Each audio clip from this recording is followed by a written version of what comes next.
Naamini umeamka salama kabisa siku ya Ijumaa Februari 13.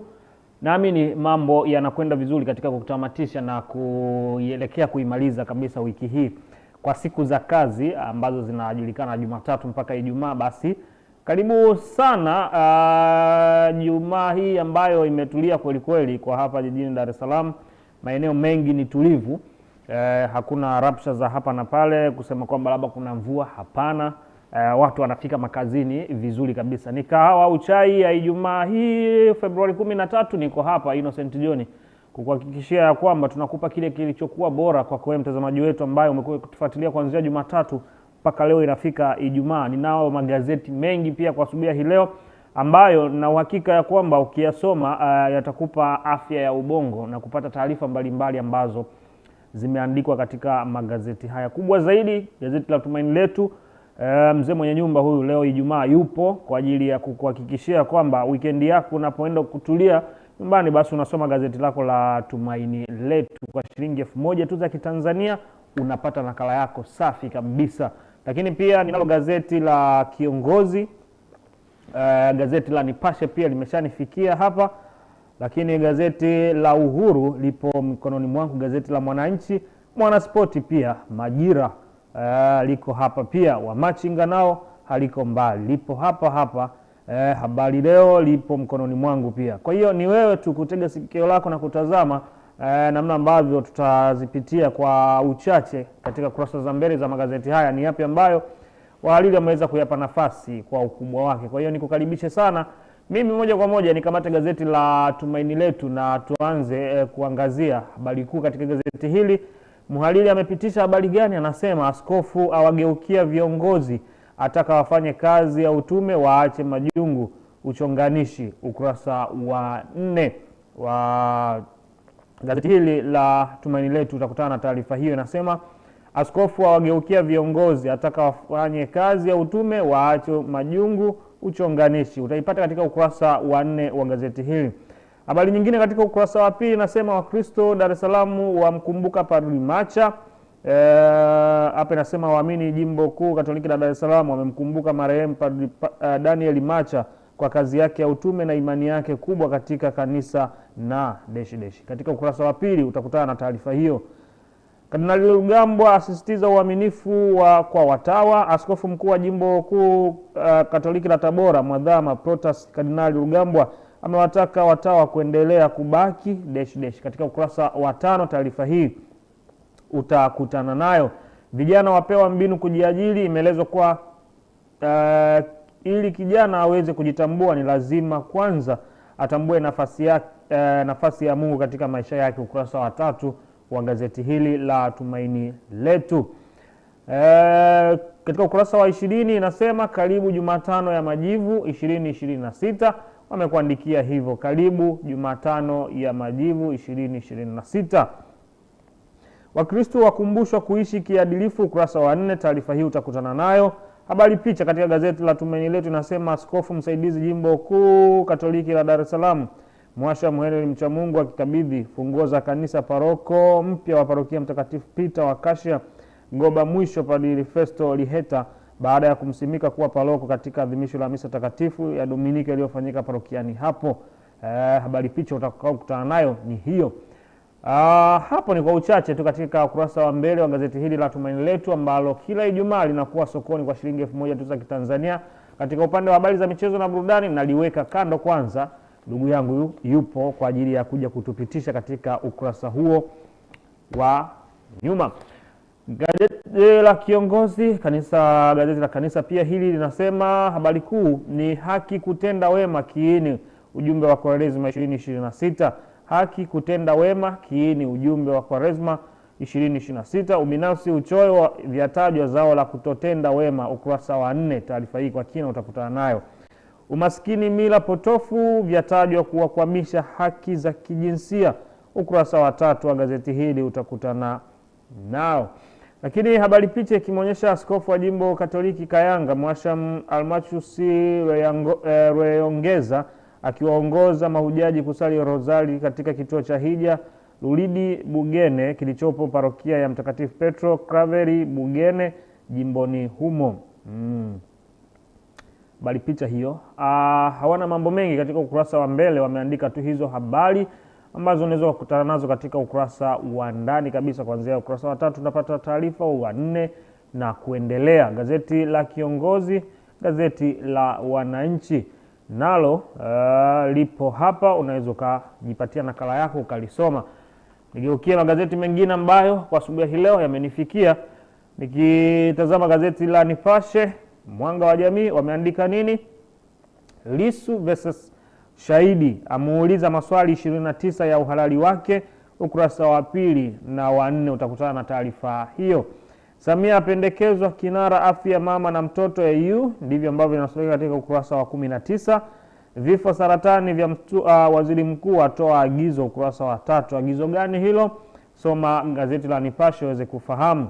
Kasi ongezeko watoto wa mitaani Shinyanga la stua, ukurasa wa 5. Hii ni ripoti maalum, soma kwa kina uweze kufahamu ni sababu gani hizo na kasi imeongezekaje. Katika ukurasa wa 5 utaipata taarifa hiyo katika gazeti la Nipashe. Aliyefungwa maisha jela kesi ya unga aachiwa huru, ukurasa wa 4 utakutana na taarifa hiyo. Green na Imbeju daraja la mitaji kwa vijana wabunifu, ukurasa wa 20. Balozi wa Marekani azihakikishia sekta binafsi mambo mazuri uwekezaji, ukurasa wa 3. Hiyo ni kimataifa zaidi.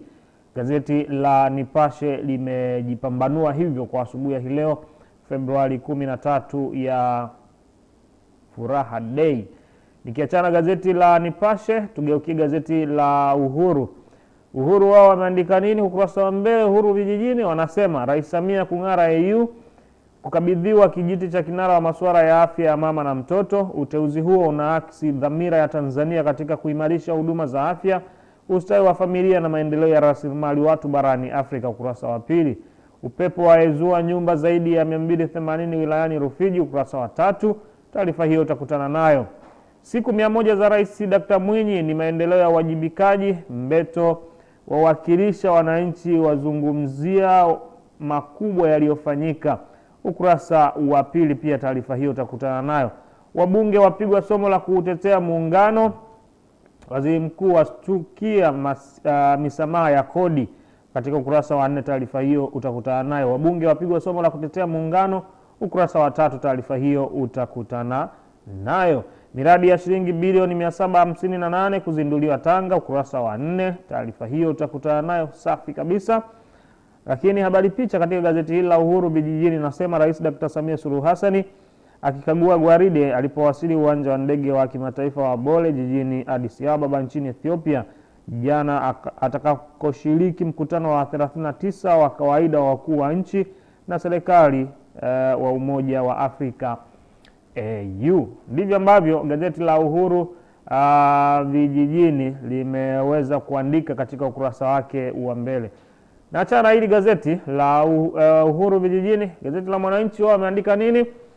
Habari kuu wamekuja na taarifa inasema Chadema yampa masharti Samia, Heche asema ndio yatakipa mwanga chama hicho kufikiria kuingia kwenye maridhiano tena. Azungumzia madai watu kunufaika na kesi ya Lissu. Hapa kuna nukuu ya makamu mwenyekiti wa Chama cha Demokrasia na Maendeleo, anasema mtu asije kujidanganya katika hili, mimi majukumu yangu ni kumsaidia yeye, kwenye mabano ameandika Lissu, kutimiza malengo yake yaliyowazuia wanachama nao kumchagua kuwa mwenyekiti, na yeye ndiye mtu pekee atakaye kiongoza chama kwenye maridhiano, na kwa sasa masharti yetu ya awali ni hayo mawili, kisha mengine yatafuata. Amezungumza makamu mwenyekiti wa Chama cha Demokrasia na Maendeleo Chadema.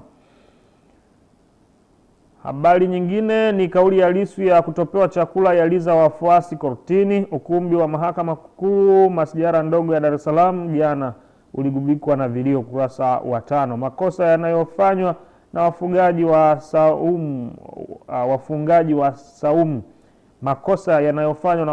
wa saumu, ukurasa wa 6. Ni makosa gani hayo?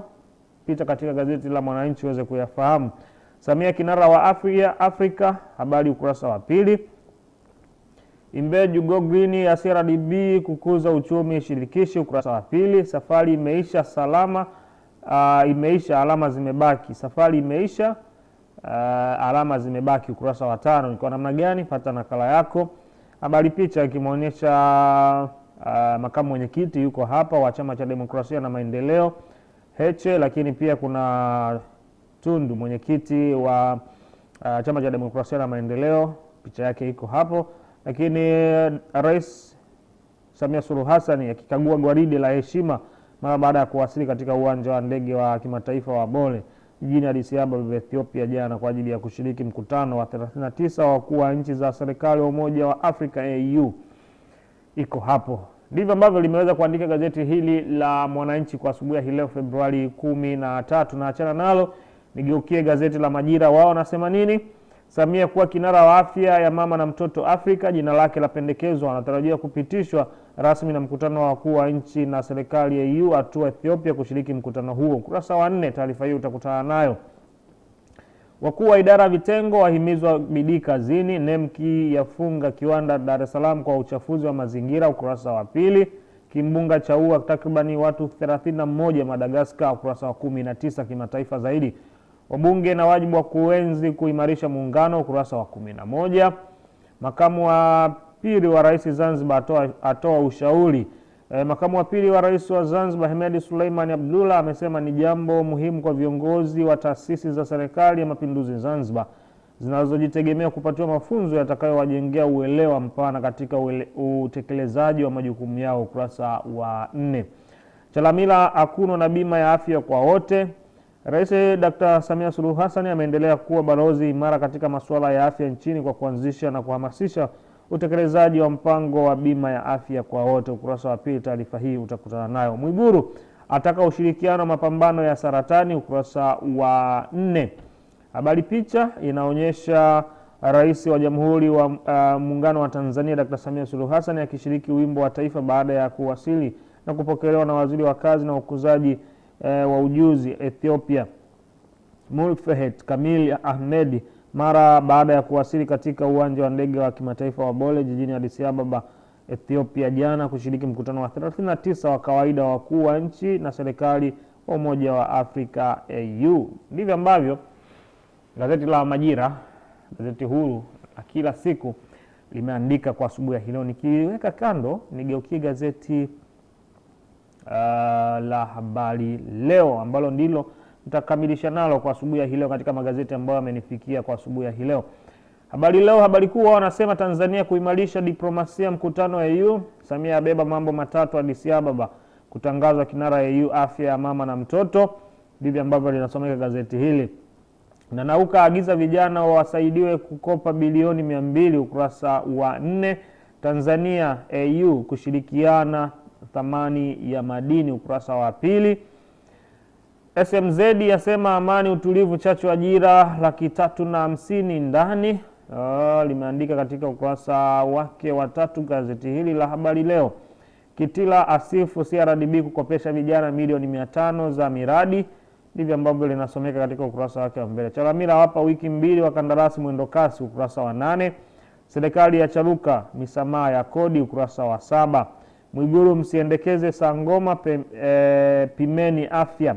Ataka elimu matumizi ya pombe tumbaku kuanza ziara Tanga leo, ukurasa wa 3 wa gazeti hili. Habari picha ikimuonyesha Rais Samia Suluhu Hassan akipokelewa na waziri wa kazi na ukuzaji wa ujuzi Ethiopia Mulfehet Ahmed baada ya kuwasili katika uwanja wa ndege wa kimataifa Bole jijini Addis Ababa jana kushiriki mkutano wa 39 wa kawaida wakuu wa nchi na serikali wa Umoja wa Afrika AU unaotarajiwa kuanza hapo kesho. Ndivyo ambavyo gazeti hili la Habari Leo nalo naliweka pembeni, na ndilo ambalo natamatisha nalo kwa asubuhi hii leo, na kwenda kupata mapumziko mafupi sana. Alafu tukirejea hapa itakuwa wasawa habari za michezo na burudani katika magazeti haya ambayo nimeanza kukupitisha katika kurasa za mbele, ambapo tayari mwenzangu atakuwa kashafika hapa kukuletea taarifa hizo za michezo na burudani. Nikusina nikuombe sana uendelee kubaki nasi na kusafiri nasi katika kipindi cha Kahawa Uchai asubuhi hii leo. Mimi ni Innocent John, mapumziko mafupi.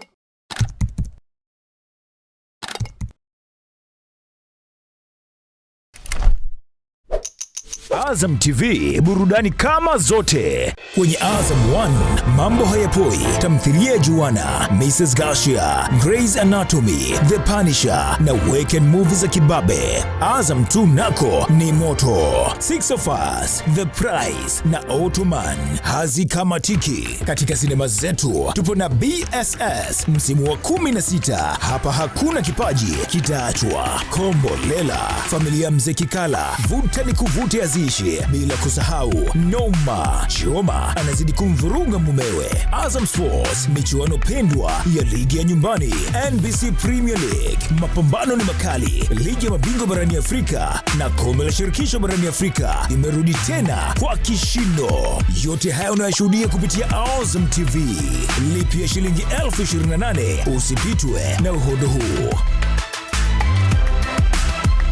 Azam TV, burudani kwa wote. Karibu Johnny the Baptist School, Nursery, Primary na Secondary School.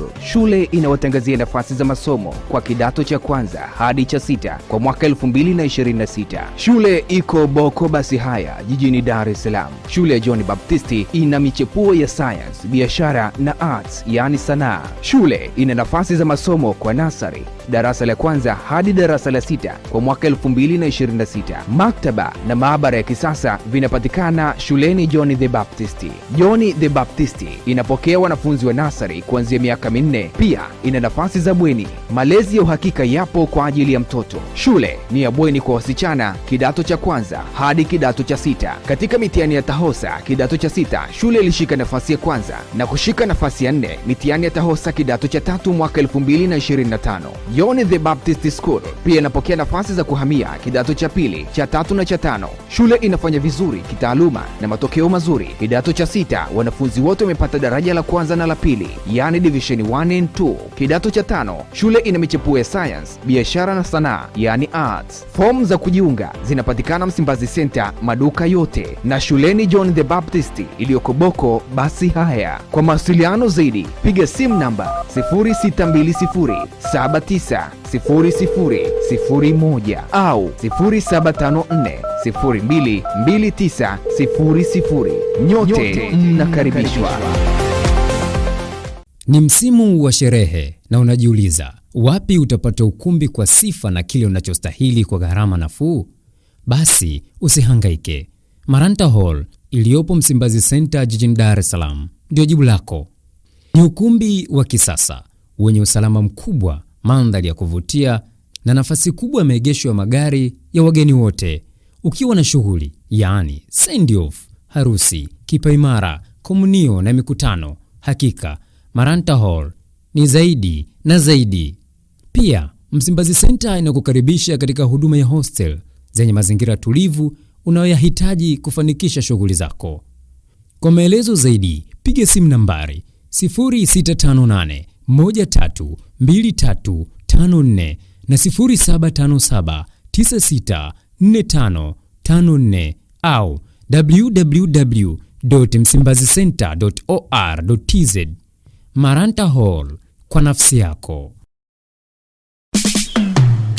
Unatafuta shule bora ya sekondari kwa ajili ya mtoto wako? Shule ya sekondari ya Masaka iliyopo Kigezi Buyuni Ilala jijini Dar es Salaam ni chaguo sahihi kwa malezi na elimu bora. Masaka ni shule ya wavulana na wasichana na ni shule ya bweni. Inapokea wanafunzi wa dini zote na inalenga kuandaa kuingia kwenye 10 bora katika mitihani yote ya kitaifa. Tunatoa masomo ya sayansi, biashara na sanaa. Tuna walimu mahiri, miundombinu ya kisasa na mazingira rafiki kwa ufundishaji. Tuna viwanja vya kisasa na vifaa bora kabisa kwa michezo mbalimbali kama soka, mpira wa kikapu, riadha na mingine mingi. Mabweni yetu yana huduma zote muhimu: maji safi, umeme na ulinzi wa saa 24. Fomu za kujiunga zinapatikana Masaka Secondary School, Kigezi Buyuni, Masaka Pre and Primary School, Gongo la Mboto, na Msimbazi Center, frame namba 9. Fomu za kujiunga ni shilingi 30,000 tu, na mtihani wa kujiunga kwa wanafunzi wa Pre-Form 1 utafanyika tarehe 6, tarehe 13 na tarehe 20 Septemba mwaka 2025. Fomu zote zirejeshwe shuleni siku ya mtihani. Kwa mawasiliano zaidi wapigie simu nambari 0744559488 au 0688125029 au tuma barua pepe school.masaka@gmail.com. Masaka Secondary School, kituo cha elimu bora, maadili imara na uongozi wa kesho. Nyote mnakaribishwa. Ni BSL msimu wa 16 plus wenye nyongeza kwenye kila engo. Kwanza mikoani kama yote, bila kusahau tumezidi kuvuka mipaka ya Tanzania. Alafu vipaji kama vyote kuzingatiwa: kuimba, mwanasarakasi, kuigiza ama comedy. Basi tukutane tarehe 7 na tarehe 8 mwezi wa pili Mwanza, pande za La Kahiro Hotel. Tarehe 14 na tarehe 15 mwezi wa pili ni Arusha SG Resort. 21 na 22 February Mbeya, pande za Giara Comfort Hotel. Februari 28 na Machi 1 ni Dodoma, pande za Royal Village. 7 na 8 March ni Nairobi, Kenya, na 13, 14, 15 mwezi wa 3 ni Dar es Salaam, makumbusho ya Taifa Posta. Kizuri ni kwamba msimu wote wa BSL 16 utaruka kupitia Azam TV channel namba 106 sinema zetu na Azam Max. BSL 16 Next Level Revolution, vipaji HD kuzingatiwa. Hakika ni za kwetu.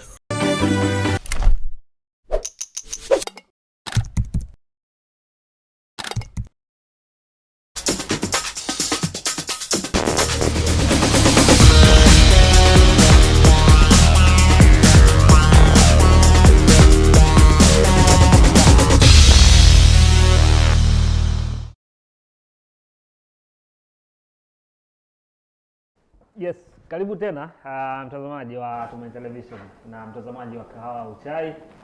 Naamini tayari kahawa yako iko mezani, au kama bado haijafika mezani iko njiani kwa ajili ya kukuweka sawa kuelekea katika kituo chako cha kazi ama sehemu yako ambapo Mwenyezi Mungu anakujalia kupata kila ambacho ni halali kinatoka kwenye uzalishaji wa mkono wako. Karibu sana katika awamu nyingine. Mimi nimeanza na wewe pale saa 12:30 katika upande wa mbele wa magazeti ambao nimekupitisha nayo. Ni habari kubwa nyingi zimeandikwa katika magazeti hayo. Sasa ni wakati wa kufahamu habari kubwa ambazo zimeandikwa katika magazeti hayo upande wa nyuma, ambapo namaanisha upande wa habari za michezo na burudani. Ni yapi ambayo waandishi katika magazeti haya alafu muhariri yeye akapitisha hii peleka ya kimichezo zaidi. Nipo na ndugu yangu hapa Aroni Mpanduka, tayari ameshafika hapa na tuweze kufahamu kwa upande wake amekuja na yapi katika upande huo wa habari za michezo na burudani. Habari za asubuhi ndugu yangu. Bwana safi, habari za Ijumaa. Ijumaa imekaa vizuri, imekaa safi kabisa. Ndio. Safi tena. Weekend inakwenda vizuri. Furaha day wanasema. Furahi day au Friday. Tu kwako. Ni furaha day wanasema. Mimi kwangu ni furaha. Sawa. Sijajua upande wako. Mimi ni furahi day. Kifika weekend lazima ufurahi. Lazima. Hata kama huna hela. Hata kama huna hela. Wewe furahi. Watu wanakariri kuna vitu. Furahi hata kama huna hela. Wanasema kitu cha kwanza katika maisha yetu binadamu, mtaji wa kwanza ni afya. Amini kwamba. Yani unapoamka au unapokuwa katika nyakati zozote zile, cha kwanza ukifikiria, ukiona kwamba Mungu amekupa afya njema, furahi. Inabidi umshukuru. Na mshukuru. Inabidi umshukuru sana. Hivi vingine vinafuatia. Yaani ukishaamka ukajua kabisa mkono unafanya kazi, unafanya kazi, mguu unatembea, akili inawaza vizuri, ukiongea watu wanakusikia. Mshukuru Mungu. Na ukiamka piga ishara msalaba kama Mkristo. Kuna watu wanawaambia kwamba sasa hivi mzima lakini hutaki kupiga hata ishara msalaba. Kuna nyakati zitafika huu mkono kufanya hivi itakuwa ngumu sana. Kuja huku uje huku. Utakuwa unatamani sana kufanya hicho. Itakuwa shida mno, itakuwa isha kupita tena hiyo kitu. Kwa hiyo ushauri wako ni mzuri sana. Ni mzuri, waufanyie kazi. Wafanyie kazi. Hata anayetazama hapa pia afanyie kazi. Tunakwenda kwenye magazeti bila kupoteza muda, ikiwa ni saa 12 saa 1 kamili sasa tayari. Tayari imeshatimu saa. Hakuna kilichoharibika. Kama 15 za kutamba hapa. Hakuna kilichoharibika. Twende katika magazeti yetu. Tunaanza na gazeti la Tumaini Letu. Ndio. Tumaini Letu katika siku ya leo Ijumaa wanasema bodi ya ligi kusaka friji la viporo. Viporo vimekuwa vingi, kwa hiyo wanaangalia namna gani ya kuvimaliza. Mwanariadha Simbu atembeza bakuli, kimeandikwa katika upande wa michezo mingine. Singida kumaliza hasira ligi kuu. Hao ni Singida Black Stars ambao wenyewe walikuwa wanashiriki michuano ya kimataifa. Sasa wamesema sisi tunamalizia hasira zetu katika ligi kuu ya Tanzania bara baada ya kutolewa huko. Baada ya kutolewa kule. Na ni timu ambayo imeweka rekodi ya kucheza hatua makundi ya kimataifa. Okay. Hao walikuwa wanaishia zile hatua za mwanzo wamepigwa nje. Nje. Awamu hii wameweka historia. Wameweka historia. Pia hata na nili msemaji wao Masanza akisema kwamba sisi malengo yetu ilikuwa ni kufika makundi. Kama tungefanikiwa kutoka makundi ilikuwa ni bonus. Kwa malengo yetu mwaka huu yamefanikiwa kwa 100%. Yes, wametimiza malengo. Na hilo ndio jambo zuri kwa klabu kama Singida ambayo ndio inaanza kujitafuta katika zile level za kimataifa. Michezo inayolipa zaidi duniani hii hapa, kuvunjika medali za Olimpiki kuchunguzwa. Hizi zinapatikana katika kurasa za huku ndani upande wa michezo na burudani pia, ambako wanasema michezo inayolipa zaidi duniani hii hapa. Kuna mpira wa kikapu, kuna combat sports, kuna soka la Marekani, kuna golf, kuna mpira wa miguu, kuna tennis, alafu ipo ice hockey, kuna baseball, kuna mbio za magari na kuna baiskeli. Rooney aihurumia Tottenham, kuvunjika medali za Olimpiki kuchunguzwa. Habari inatoka New York pale Marekani. Kuna ukurasa burudani pia, makala wanasema lipua bendi hilo sheheni wanamuziki mahiri. Lipua. Unajua zamani mimi ilikuwa nanishtua kidogo, lipua ndo nini au hii bendi mambo yao na lipua. Yaani hawapo kwenye mpango, yaani wakiingia kwa wanafanya ili mradi kumaliza muda wa show tumeondoka. Kumbe wao wanamaanisha ule mlipuko. Wanasema nini, explosion. Kwamba ni bendi ambayo ina moto, yani moto wa kuotea mbali. Wakiingia jukwaani wanalipuka. Sawa. Hiyo ndio maana ya bendi. Kwa hiyo zaidi mtu asome hapo gazeti la Tumaini Letu, bei rahisi shilingi 1000. Na kushinda nini mtazamaji? Chukua nakala yako gazeti la Tumaini Letu uweze kujipatia mengi ya kimichezo. Michezo zaidi. Lakini pia kuna gazeti la Kiongozi, wao kurasao ni moja tu wa michezo na burudani. Wanasema Jose Mourinho sasa afikiriwa timu ya taifa. Wanataka aifundishe timu ya taifa ya Ureno. Mara nyingi amekuwa na wakatalia. Sijui kama safari atakubali. Anaweza akakubali awamu hii. Sema namna ambavyo ameitengeneza Benfica, mwenyewe naye yule mzee yule, kuna namna anakwambia bado kuna vitu hajamaliza kwenye vilabu. Kwa sasa hivi ukiangalia Benfica ambavyo ameiweka kwenye kiwango fulani, unaweza tena akautamani ule mradi aendelee nao. Anaweza akachomoa tena hilo dili. Haeleweki yule mzee. Lakini mimi niko tofauti na wewe. Na hisi Mourinho anaweza akaikubali timu ya taifa awamu hii. Kadhaa sana. Sababu gani unajua? Mourinho anapenda sifa. Sasa sifa zake anataka azionyeshe kwenye kombe la dunia. Hawa si wapo Ureno. Ila tusubiri mwisho wa siku. Mourinho yani, kwa sababu kombe la dunia ni mashindano makubwa, inajulikana. Kwa hiyo anataka aonekane pale na yeye kwamba anafanya nini. Kwa hiyo anaweza akamwambia jamani, nipe hata mkataba wa mwaka huu mmoja tu, ili mwaka huu kwenye finali za kombe la dunia aonekane pale, aoshe kidogo. Okay. Mourinho ana timing. Unajua kipindi kile alikuwa anakataa kwa sababu alikuwa anaona majukumu ya timu ya taifa ni machache. Lakini sasa hivi anaweza akamweka bize. Okay. Sababu leo timu ya taifa anacheza labda mwezi huu wa ngapi, wa pili, michuano labda ya kalenda ya FIFA. Baada hapo mpaka mwezi wa 6 au kwa 7 wanaenda kucheza tena kalenda ya FIFA zingine. Sasa inakuwa kidogo kama haina mvuto, haiweki attention ya kidunia kuona kocha anafanya nini. Guardiola amfunda Haaland. Huyu ni Pep Guardiola, kocha Manchester City. Boca Juniors ya muota Diabala. Hatima ya Luka Modric ipo mikononi mwake, kimeandikwa hivyo. Hao ni kiongozi wanaandika namna hiyo, ukurasa wao wa mwisho kabisa, michezo na burudani. Sasa twende katika magazeti ya kwenye kishikwambi chetu hapa. Magazeti haya ambayo tunayo, naanza na Mwanahabari. Wanasema Xabi Alonso atajwa Liverpool. Mwanahabari wanaandika namna hiyo, Xabi Alonso atajwa Liverpool. Kibu aangua kilio akiagwa Simba. Kama nakumbuka mtazamaji, Kibu Dennis amepata nafasi ya kwenda kucheza nje ya mipaka ya Tanzania, kwa hiyo aliwaga pia wachezaji wake kwa sababu kaishi nao vizuri. Ameondoka sasa kwenda kutafuta maisha, malisho mengine. Bao la Depu laingia katika tuzo ligi kuu. Hao ni Mwanahabari, naachana nao na kutana na gazeti la Nipashe. Nipashe michezo na burudani leo wanasemaje? Ubora wa Simba bado, Baka ndo anasema hivyo. Kocha huyu afunguka, bado ana kazi ya kufanya kufikia kiwango anachokitaka, ageukia ubingwa ligi kuu. Pedro atamba Yanga itafuzu bila kubebwa. CAF ya kutana da leo, imeandikwa hivyo. Na achana na gazeti hili la Nipashe, nachukua gazeti la Uhuru. Uhuru vijijini michezo ndio kauli mbiu yao, wanasema Simba kuweka heshima CAF CL. Kumekucha mkutano wa CAF, imeandikwa namna hiyo. TPLB yakiri ugumu wa ligi, Yanga yaomba kuombewa, imeandikwa namna hiyo katika hili gazeti. Alafu wanasema Kai Havertz apata majanga, hiyo ni gazeti la Uhuru. Bondia awaita mashabiki, imeandikwa namna hiyo.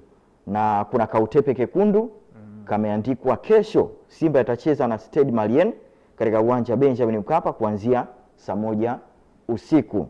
Kesho Simba yuko uwanjani. Kesho mnyama kwa uwanjani anacheza mechi yake ya mwisho kabisa. Najaribu kufikiria kesho sijui mashabiki watakwenda au wataisusa timu yao.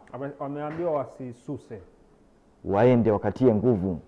Wamesisitizwa kwamba tuweke pembeni mambo mengine, twendeni tukajenge heshima ya Simba. Sawa. Sasa sema hawa wachezaji, naam, hatujui kama wataitikia huo wito manake kuambiwa ni kitu kingine na kuitikia wito kitu kingine kabisa. Kuna mashabiki wa Simba kwa wanaongea nao jana juzi, wanasema sasa mchezo huu kwa mfano tunaenda kuanzia huko mtaani barabarani mpaka uwanjani, watu wa Yanga watatusomea kwamba ni unavaa jezi yako unaenda uwanjani, unaenda kushangilia nini? Unaenda kushangilia kutokumaliza na alama mbili. Timu kama kubwa, mimi nitawaambia hivyo. Kama mashabiki wa Yanga watawauliza unaenda kushangilia nini, wewe waambie tunaenda kushangilia kutokumaliza na alama mbili. Kutafuta alama 3 ili ipatikane 5. Simba hatuwezi kumtoa kwenye kundi la majanti ambao wanafanya vizuri. Ni mwaka huu tu, namna ambavyo ni kama kwa mkulima. Kuna kipindi mvua inaweza ikateleza kidogo. Kwa hiyo matarajio ya kila ambacho walitarajia kukivuna yakashindikana. Lakini kwa namna ambavyo mwaka huu Simba ni hivyo, wameteleza tu kama mkulima, mvua imechenga kidogo. Sawa.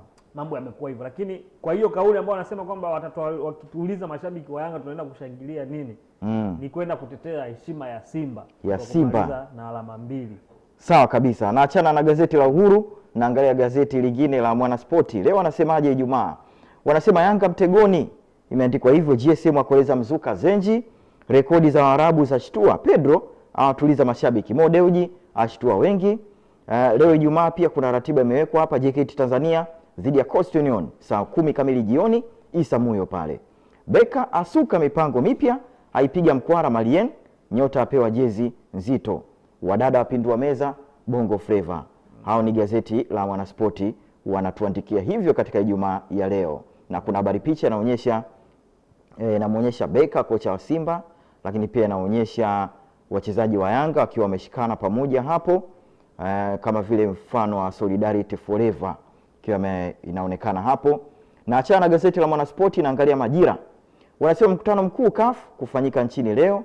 Wajumbe kamati ya utendaji wameshawasili. Samuel Eto'o ndani ya nyumba. Simba yapania Stade Malien kesho CAF CL. Na achana na Majira pia na angalia gazeti la Machinga Sport. Machinga Sport wanasemaje? Kibu naondoka lakini naipenda Simba. Kibu anasema hivyo. Mwamuzi wa fainali AFCON kuiamua Yanga. Bwana ndugu yetu Ndala. Jagi.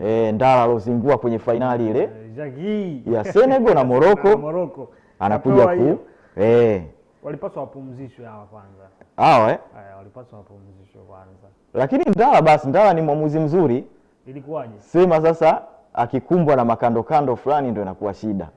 Inajulikana of course hata mimi wakati tunaangalia ile mechi ya ile finali. Nilikuwa kibana umiza moja hivi. Kila mtu anatoa sifa za Ndala. Lakini sasa yani watu wanakuja kushangaa ni kwa nini Ndala amefanya hiki? Yaani swali lilikuwa ni hilo. Yaani kwa nini Jaki kafanya hiki? Achana kuchezea pesa. Pesa kitu kingine. Kinaharibu mfumo kabisa. Inaharibu kabisa. Alafu mara nyingi ukifuatilia ndio mechi ambazo zinahusu timu za Kiarabu, alafu yani either wanacheza Waarabu kwa Waarabu au wanacheza Mwarabu dhidi ya timu ya watu weusi. Mwamuzi akawa mweusi. Mara nyingi huwa hawatendi haki kwa weusi wenzao. Iko hivyo. Wanageuka kabisa, wanabadilika. Yaani hawakuangalia usoni. Angalia usoni. Wewe angalia hata kwenye vilabu hivi au timu za taifa. Kaka mbona unataka kutoa pressure kwa mashabiki wa Yanga? Hapana. Kwa hii mechi ya lini ya kesho ya Jumapili? Yaani kwa kauli zako kaka unataka kuwapa pressure mashabiki. Hapana. Mechi ya Jumapili waondoe off kabisa kwa muamuzi kwa sababu yani kitu gani ambacho kitafanyika? JS Kabylie washapoteza kila kitu. Naona labda wanataka watetee. Wao yani waje kufanya zengwe gani hapa ili Yanga asivuke hii hatua. Heshima, wanataka na wao kujenga heshima. Yaani unajua hali aliyokuwa nayo JS Kabylie ni sawa sawa na hali aliyokuwa nayo Simba hapa Tanzania. Ndio atataka sasa na yeye atetee heshima yake. Kwamba liwalo na liwe niondoka hata na alama 3 au labda huyu Ndala apigwe pini na yule Farabati anayecheza na El Ahly. Kwamba aje na mzigo moja kwa moja. Nenda kawazingue Yanga kule. Inawezekana. Kwenye mpira inawezekana. Ukuta simu ishapigwa. Mwamba mzee vipi? Tushapata. Shida kweli kweli. Peleka shule. Basi zile za AFCON si bado zinaishirizia huko. Tunakuongezea zingine. Haya bwana. Kwingineko Uelekeo Sport wanasema Simba ataka kuondoa gundu kwa Mkapa. Yanga atia nanga Zanzibar kibabe, yaahidi kufuzu kwa kishindo Jumapili. Morocco yataka kuandaa na AFCON 2028. TPLB ligi kuu msimu huu si mchezo. Hao ni Uelekeo na achana nao na angalia gazeti la Habari Leo wanasema CAF yakagua viwanja AFCON ya kutana da. Nangu waipa pigo Simba, nyota Yanga kabidhiwa Kabylie. BMT ataka ubunifu heshima Chaneta. Forest ya mtimua Daich.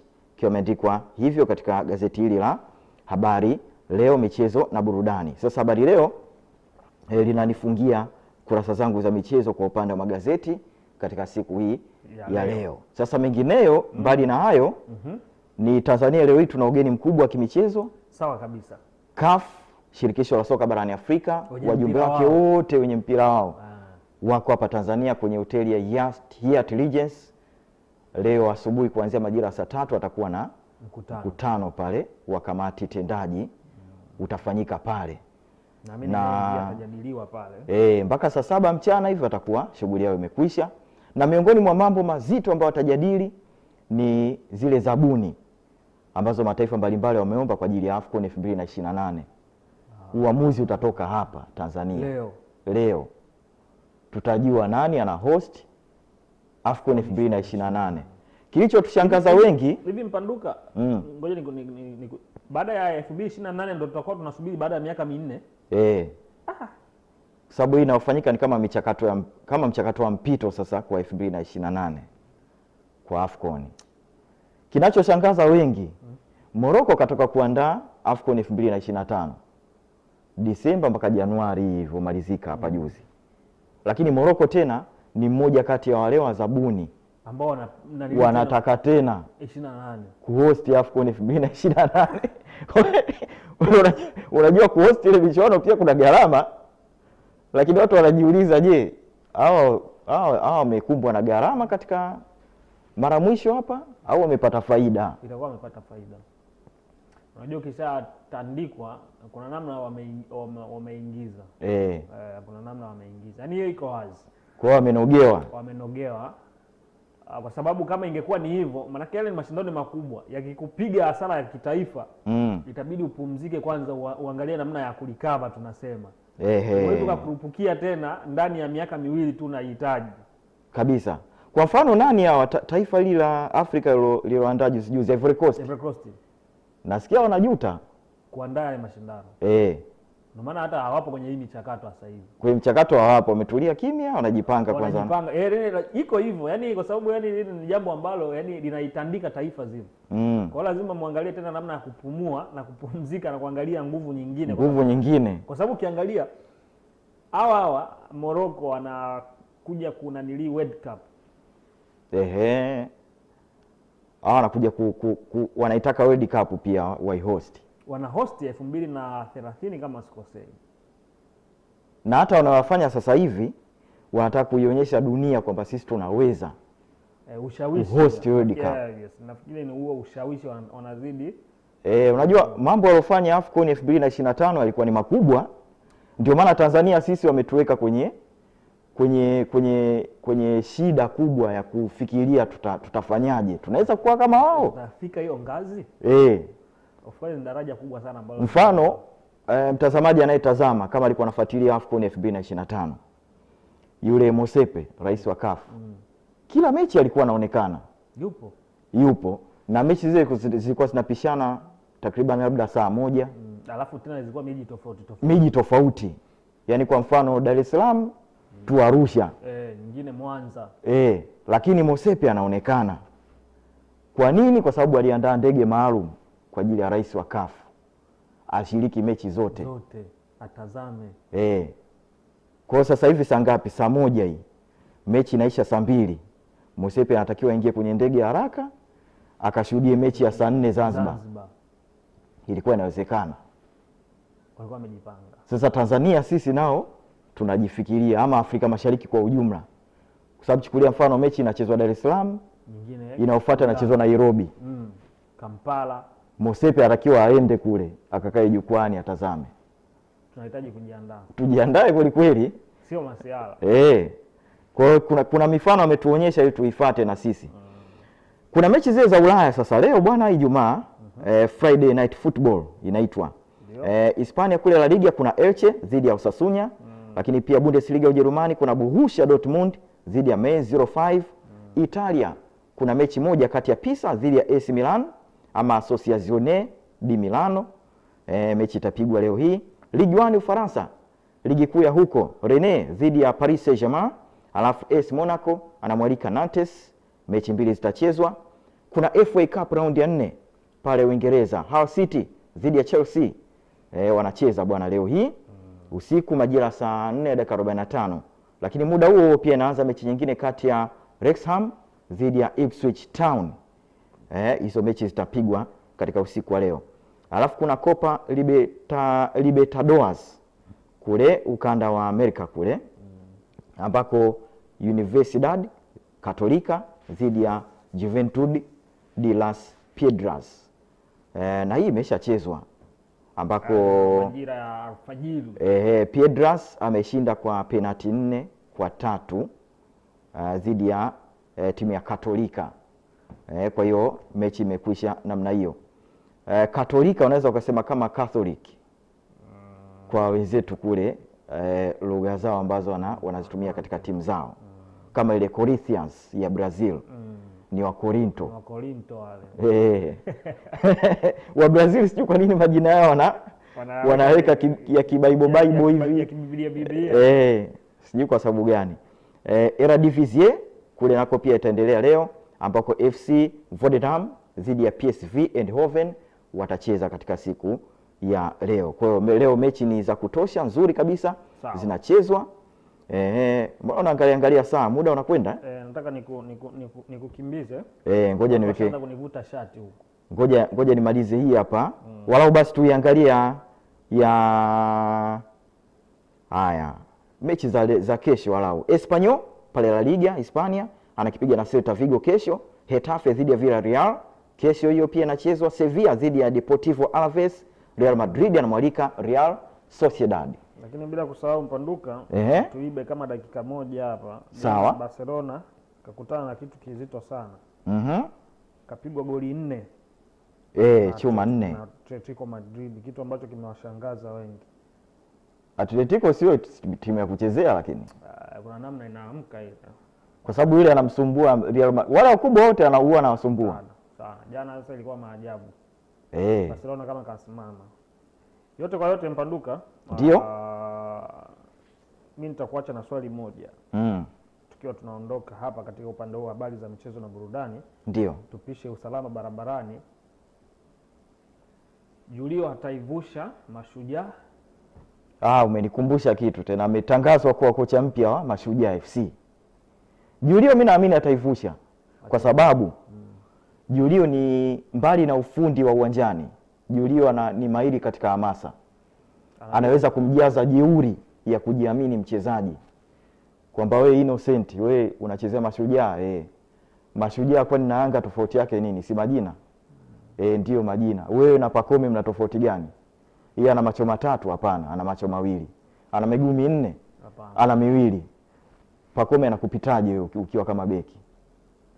Ndio hapo vitu ambavyo anaviweza sana Julio, na timu zake anazofundisha mara nyingi zinakuwa ziko vizuri mno. Julio ana ule Mourinho. Kocha Jose Mourinho naye ana kitu kama hicho.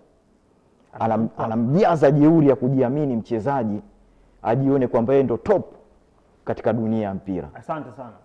Shukrani sana. Nikushukuru sana ndugu yangu. Kahawa zetu ziko hapa, unaweza ukaendelea mara baada ya hapo. Asante sana. Mimi naamini Ijumaa hii imekaa poa sana kwako. Iko vizuri. Nikutakia kila laheri bana. Asante sana bana. Na nitoe tu kwamba kwa sababu ni KC ya mwisho ya Ijumaa ya leo. Alafu kesho mwanafamilia mmoja wa Tumaini anaondoka kwenye chama na mwana KC mwenzetu bila kusahau. Anaondoka kwenye chama la wasio kuacha wewe hapo. Kwa hiyo tunapungukiwa kwenye timu yetu. Timu yetu inapungukiwa na mastrika, maforward inapungukiwa. Kwa hiyo tunamtakia kila laheri kwa siku yake hiyo nzuri kwa siku ya kesho. Sawa. Bwana Stadius Aristides analikimbia chama letu. Bwana Bia Rugaba mzee wa Mureba. Kwa kila laheri kwake, na sisi tutumie fursa hiyo kumpongeza kwa hiyo nafasi ambayo ameitimiza. Sawa kabisa. Na mimi namtakia kila laheri. Aweze kuja katika chama letu. Mnamkaribisha pia. Chama letu halina shida yoyote. Watu wanatisha tu ukiingia huko. Wewe Stadius njoo tu. Basi ndugu yangu Stadius, watu wamekukaribisha huko kwenye chama lao, liko vizuri wanasema. Liko vizuri. Sisi kwetu huku tutaangalia namna ya kusajili wengine. Wewe tumeshakuuza huko ng'ambo, nenda katumikie kwenye hicho chama kingine. Asante sana ndugu yangu. Shukrani sana. Na mtazamaji wa Tumaini Television, alikuwa ni Aaron Mpanduka huyo. Na sasa ni wasaa kwenda kutazama taarifa za usalama barabarani ili tuweze kufahamu pia ni njia zipi zinapitika, lakini kwa namna ipi na maelekezo yapi ambayo yatatolewa na maafisa usalama barabarani kutoka trafiki makao makuu.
kutekeleza na kuzitimiza ndoto zao.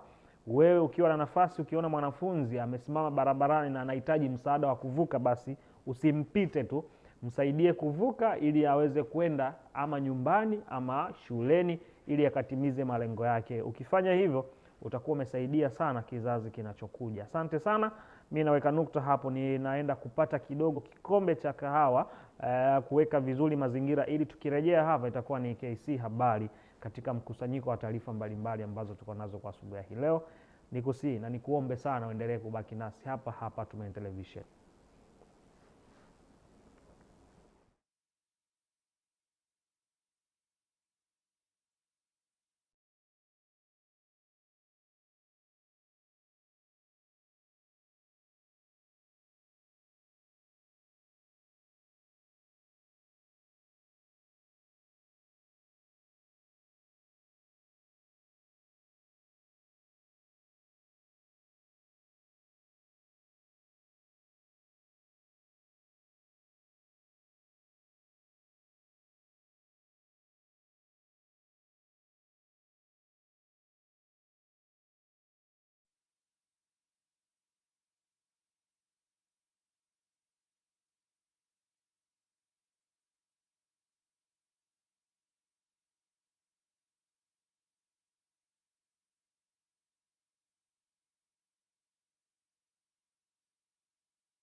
Jua haya yote na mengine mengi, ungana nasi katika kipindi cha Kilimo Sokoni.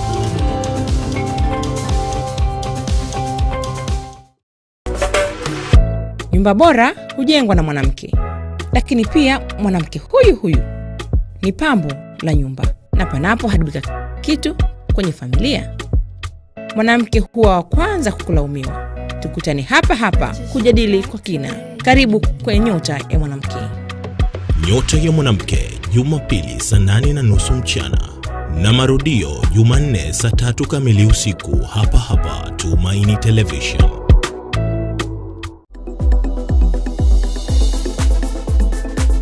Pilika za maisha ni nyingi sana. Katika pilika hizi zinaweza kupelekea kukataliwa, kudhurumiwa ama kushindwa. Pengine madeni, vikoba, kausha damu, haya yote yanaweza kusababisha wewe ukakata tamaa ya maisha na pengine kudhurumu nafsi yako. Haya yote yana suluhisho lake. Tazama kipindi cha Maisha Kliniki kila ifikapo saa 3:30 usiku na marudio yake siku ya Alhamisi saa 3:30 asubuhi. Kutana na wataalamu mbalimbali ambao watakupa suluhisho la changamoto zako.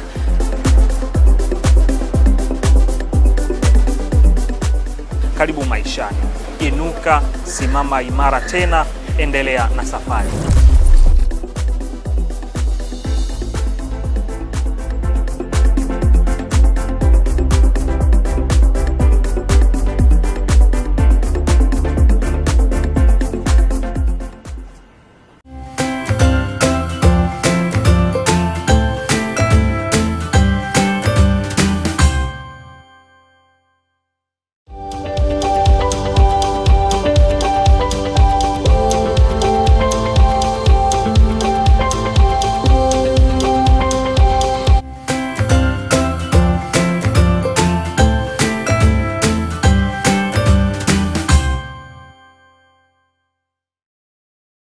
Naam, asante sana mtazamaji wetu kwa kuendelea kusalia nasi na kutazama Kahawa au Chai kwa asubuhi hii leo. Na kama ndio kwanza unajiunga nasi, karibu sana. Tuko na wewe mpaka pale saa 3 kamili za asubuhi. Haujachelewa sana, na sasa ni wasaa wa KC Habari. Mjumuiko wa taarifa mbalimbali ambazo tumekuandalia asubuhi ya Februari 13. Karibu sana, jina langu ni Innocent John. Karibu. Tukianzia hapa mkoani Dar es Salaam ambapo Waziri Mkuu Dr. Mwigulu Nchemba amesema kuwa Afrika haiwezi kushinda vita dhidi ya saratani ikiwa kila nchi itafanya kazi peke yake. Amesema kuwa malengo ya mapambano dhidi ya saratani yanahitaji kuwepo kwa ushirikiano wa kikanda na wa bara zima katika utafiti, mafunzo, kubadilishana wataalamu, rasilimali, teknolojia pamoja na uzoefu. Mwandishi wetu anayo taarifa zaidi. Ametoa wito huo leo Alhamisi Februari 12 wakati akimwakilisha Rais Dr. Samia Suluhu Hassan katika maadhimisho ya miaka 30 ya taasisi ya saratani Ocean Road yaliyofanyika katika kituo cha mikutano cha kimataifa cha Julius Nyerere jijini Dar es Salaam. Lakini kama kila nchi itafanya kazi peke yake, Afrika haiwezi kushinda vita hivi vya saratani.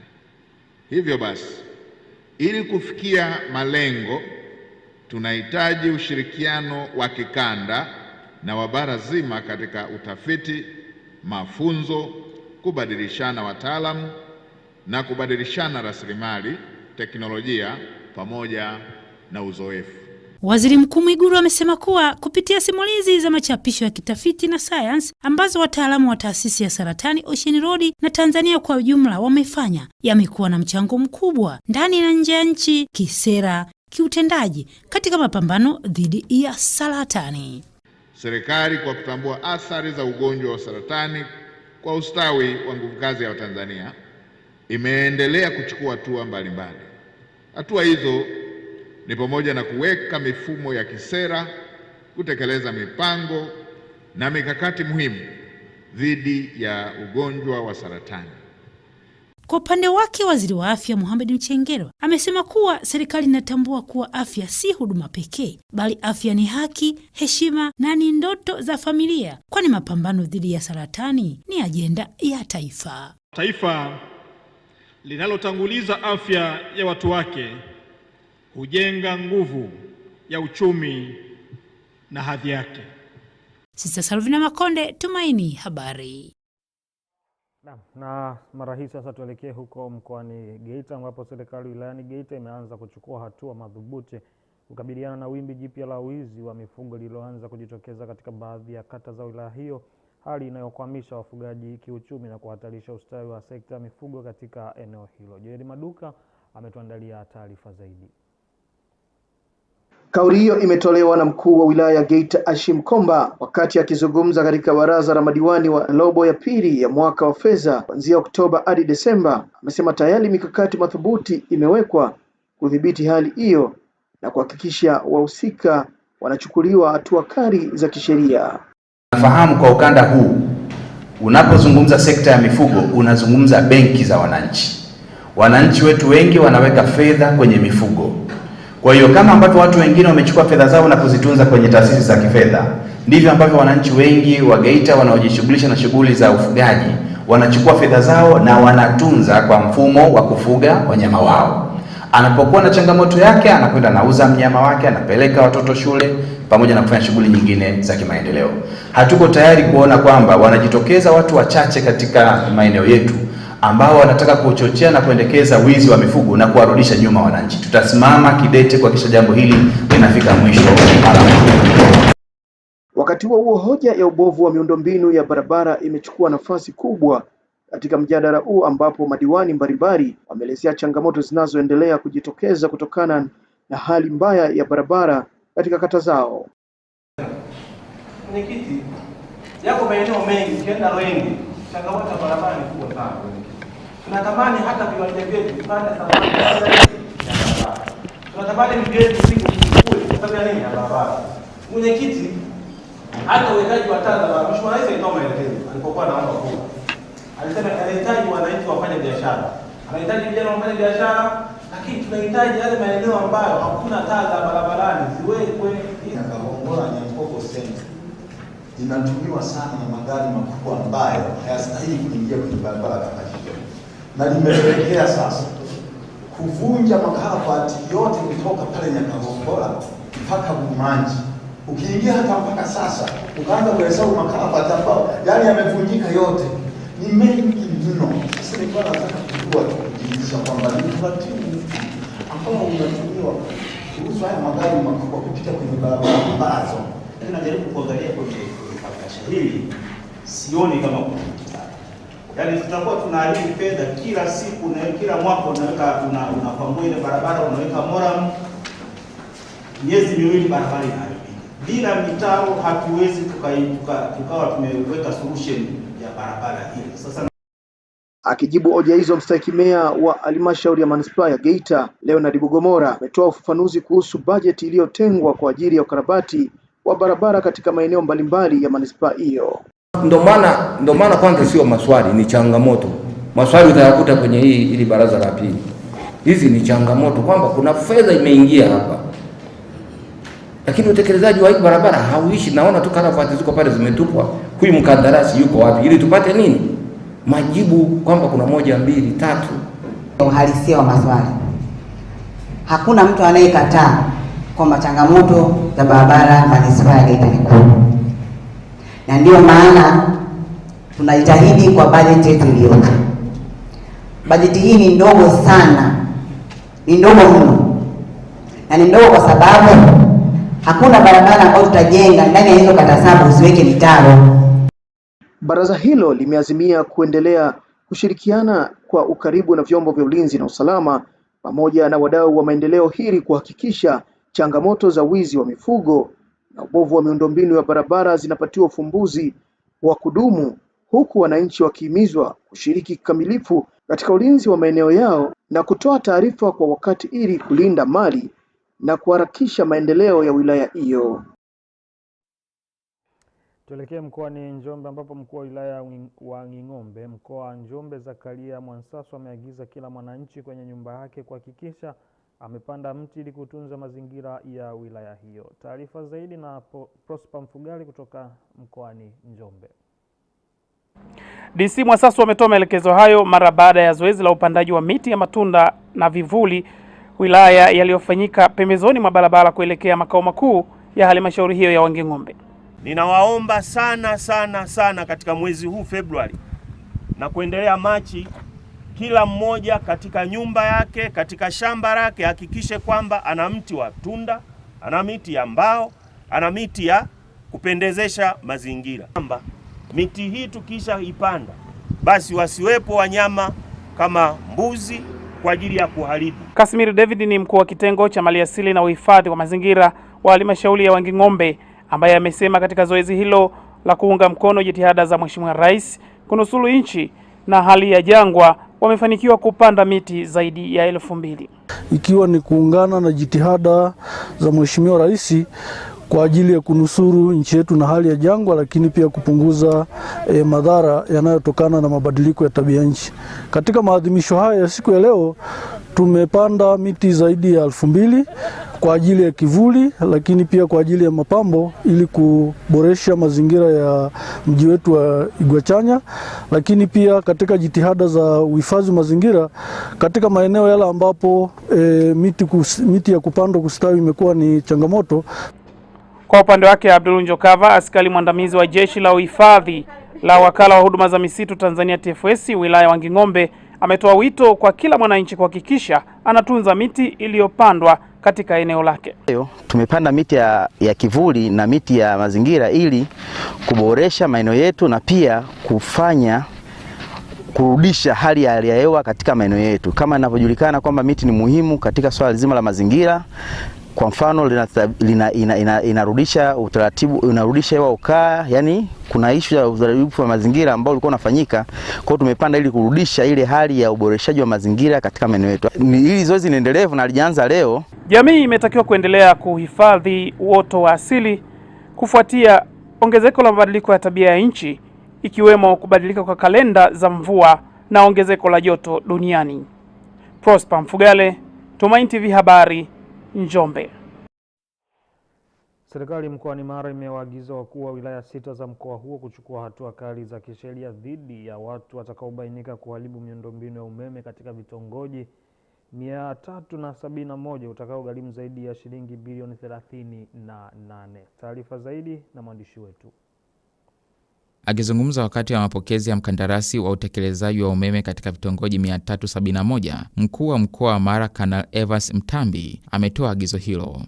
Nitumie pia nafasi hii kuwataka wananchi wote wa mkoa wa Mara kuhakikisha kuwa miradi inayotekelezwa katika maeneo yetu inakuwa salama wakati wote.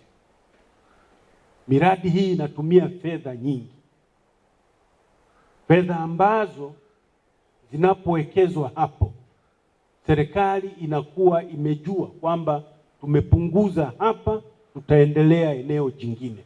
Awali, akitoa maelezo juu ya mradi huo, meneja mradi kanda ya Ziwa Handiosi amesema katika mkoa huo vitongoji 371 vitawekewa nishati hiyo muhimu, huku mkandarasi akiomba ulinzi katika vifaa vya miradi. Matumaini makubwa ataenda kutekeleza ndani ya muda wa mradi ambao mradi ni wa miaka 3.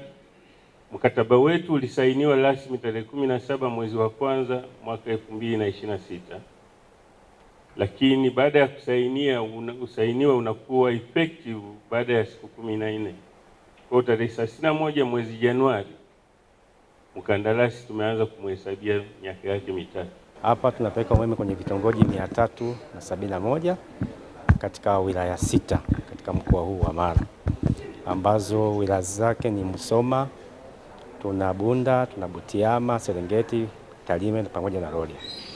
Sisi kwa kifupi mradi tulishakabidhiwa na tumekuja kuanza mradi rasmi, na timu ya masurvey imeshafika ambayo tunategemea tuanze kesho kuanza kusurvey kwa upande wa Musoma pamoja na Tarime.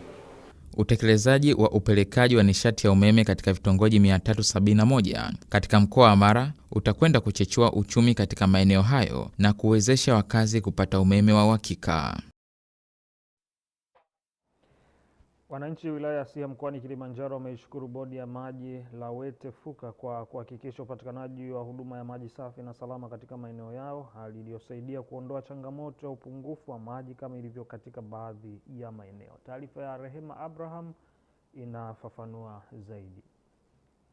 Wakizungumza wilayani humo, wananchi hao wamesema kuwa upatikanaji wa maji ni wa uhakika na umewapa fursa ya kufanya shughuli mbalimbali za kiuchumi na kijamii bila usumbufu, jambo lililochangia kuongeza kipato chao na kuboresha maisha kwa ujumla.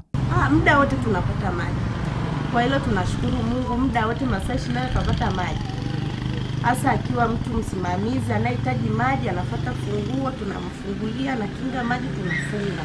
Hivyo ila muda wote, yani mtu akija hana maji anahitaji tunamfungulia na kinga na toe la yake. Kuna maji ndani yake, yani usalama hamna kipindi sana. Tunahitaji tu viongozi wasimamie hivi. Tulishawaambia kwamba huu mlango unatakiwa tumelewe na hapa patumelewe, huku ndani patengenezwe. Hivyo tu. Maji kwa kweli tunapata kwa wakati na wala hayakatiki mara kwa mara na ni safi. Mara nyingi tunayapata na tunayatumia wala yana usumbufu wowote. Wawe na moyo wa kufanya kazi kwa bidii ili maji yasikatike. Kwa kweli wako makini sana na wanazunguka sana wakitembelea vidura vya maji pia. Wapo. Maji kwa kweli tunapata kwa wakati na wala hayakatiki mara kwa mara na ni safi. Mara nyingi tunayapata na tunayatumia wala yana usumbufu wowote. Wawe na moyo wa kufanya kazi kwa bidii ili maji yasikatike.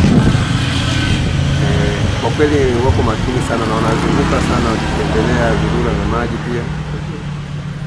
Wapo. Pamoja na urahisi wa upatikanaji wa huduma hiyo kwa urahisi na karibu na makazi yao, pia wameiomba bodi ya maji kuendelea kuboresha na kupanua huduma hiyo ili kuwafikia wananchi wengi zaidi.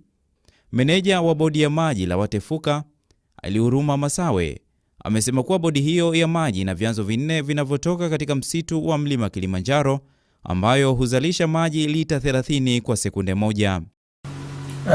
Kusema kweli Taasisi yetu ina vyanzo vinne ambavyo vyote vipo eneo la hifadhi ya Mlima Kilimanjaro.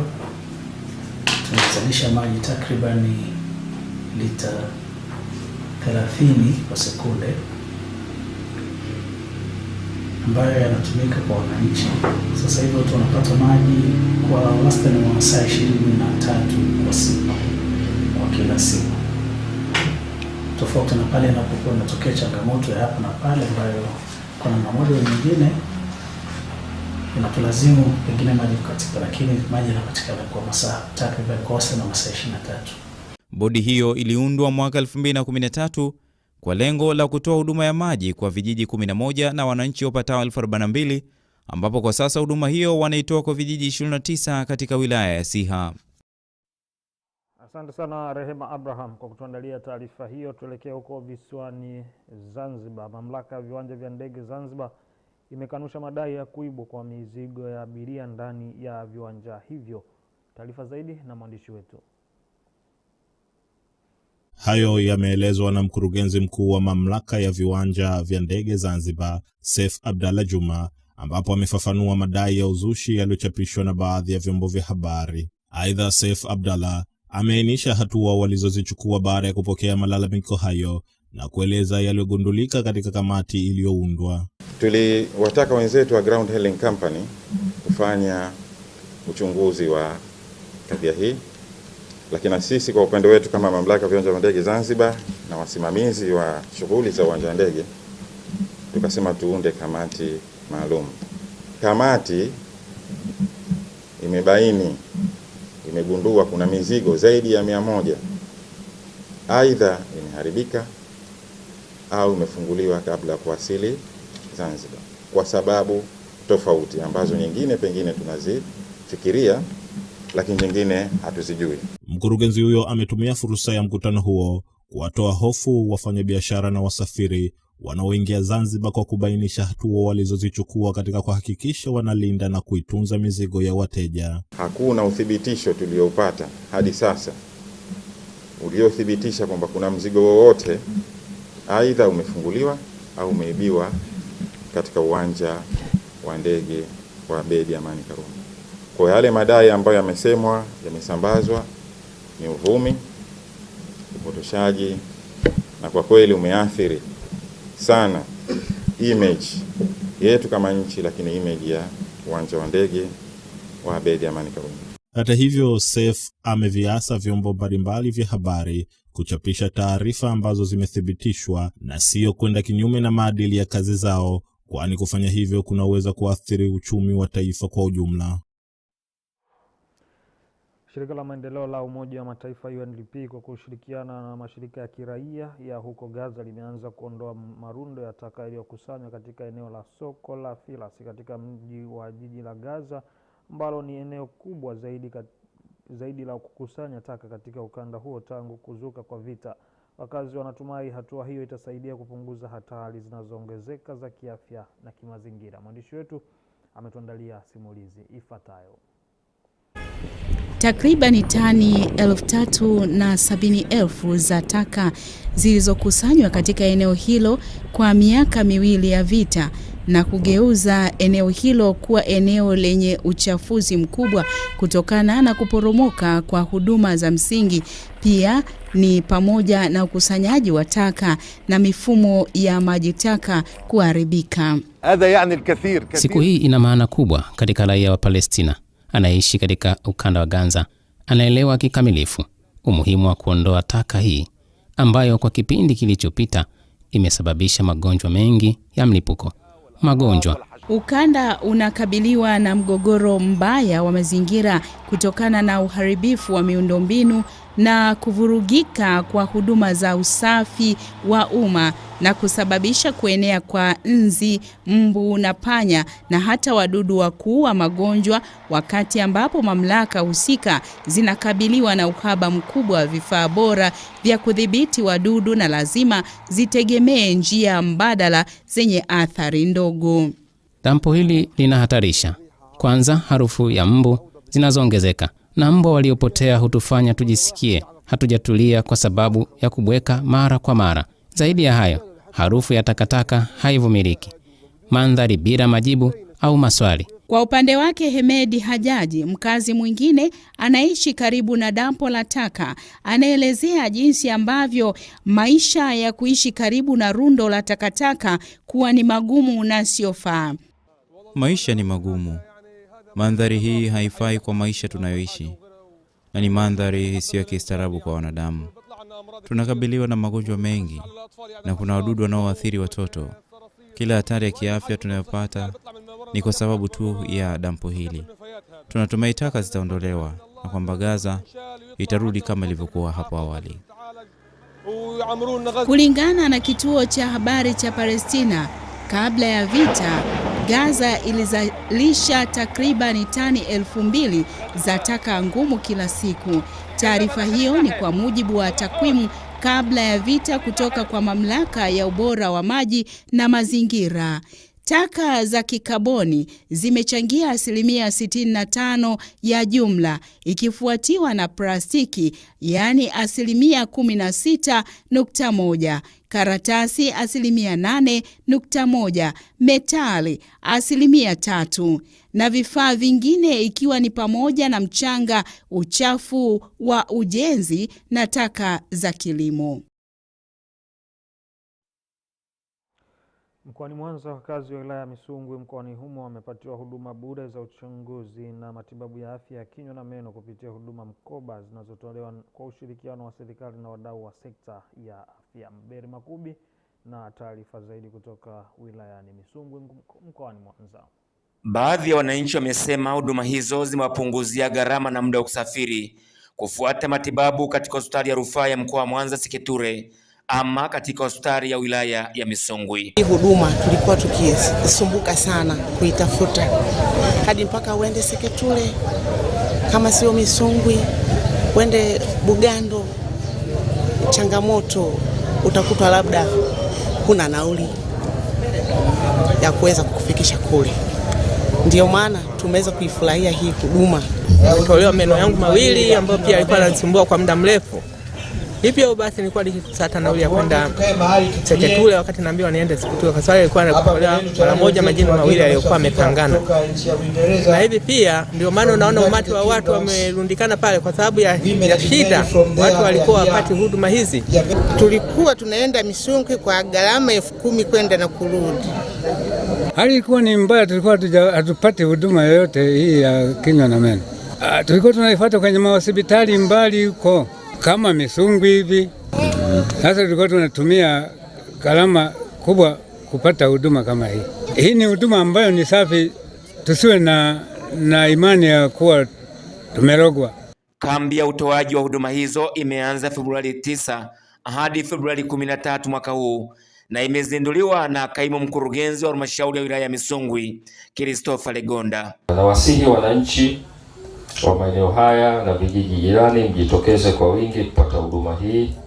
Hii ni fursa ya kipekee kupata matibabu ya kuziba meno, kusafisha meno na kupata meno bandia bila malipo.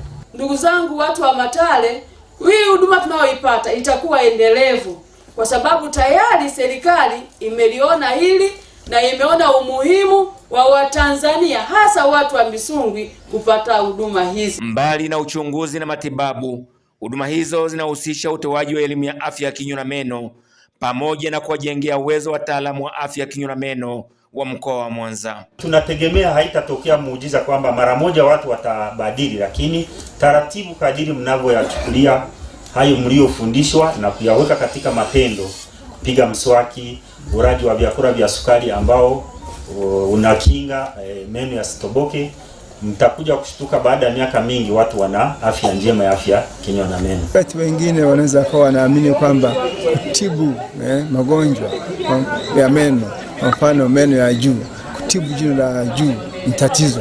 Kwa hiyo mtu akishajua kwamba jino la juu kutibiwa hospitalini inaweza likawa na madhara makubwa, jambo hilo ni kwa tatizo. Kwa mtu anaogopa kwenda kufanya matibabu. Meno ya plastiki, imani kama hizo, yote hayo yanatolewa elimu ili kuonyesha kwamba hakuna meno ya plastiki. Na wala wengine wanaamini kwamba mtoto akianza kuota labda meno ya juu ni tatizo kiasi kwamba sasa inaathiri kwamba atakuwa labda na madhara katika maisha yake, lakini kumbe hapana. Huduma hizo zinazotolewa na shirika lisilo la serikali la Tanzania Earth Environment and Development Initiatives THEDI kwa kushirikiana na Bridge to Aid kutoka Uingereza zitaendelea tena katika zahanati ya Mondo wilayani Misungwi. Mabere Makubi, Tumaini Habari, Misungwi, Mwanza. Nashukuru sana mtazamaji kwa kusalia nasi na kutazama KC Habari kwa asubuhi hii leo. Tumetamatisha na taarifa hiyo kutoka huko mkoani Mwanza. Niwashukuru sana wale wote ambao wameshiriki kuandaa KC Habari kwa asubuhi hii leo. Kwa niaba ya wote kutoka chumba hicho, nikushukuru sana. Nikutakie tu utazamaji mwema, uendelee kusalia hapa hapa kwa sababu saa 2 kamili meza ya majadiliano inakuja ndani ya Kahawa Uchai. Usibanduke, usiondoke, endelea kufuatilia na uendelee kubaki nasi mpaka 3 kamili za asubuhi. Jina langu ni Innocent John.